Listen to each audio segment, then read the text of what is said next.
What do you think of the idea that with almost 3 billion Yeah. people on the platform, Facebook has just simply created something that cannot be controlled?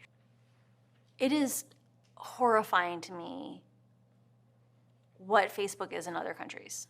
For most languages in the world, there isn't a free and open internet. But Facebook has gone in and paid people. They've subsidized their data plans, they've subsidized their phones to get people in incredibly fragile places in the world onto the platform.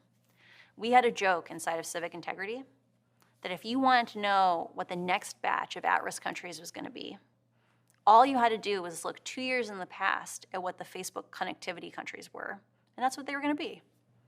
The point of Yeah. the joke Yeah. was that to figure out which countries were going to be in crisis a Yes. couple of years from now, Yeah. all you had to do was look at where Facebook was expanding its reach overseas. Yes. Yeah. The dark humor behind the joke is the idea that information technologies are not neutral. It's really important to remember that Facebook makes different amounts of money for every country in the world.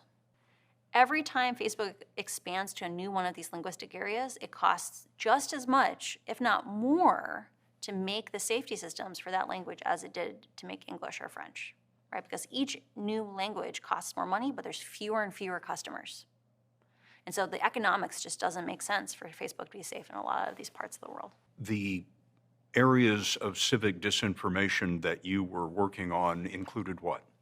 In most of the world, because there isn't third-party fact-checking, because the basic integrity and safety systems are not supported in almost all the languages in the world. You know, there's 5,000 languages in the world. Facebook supports maybe 50.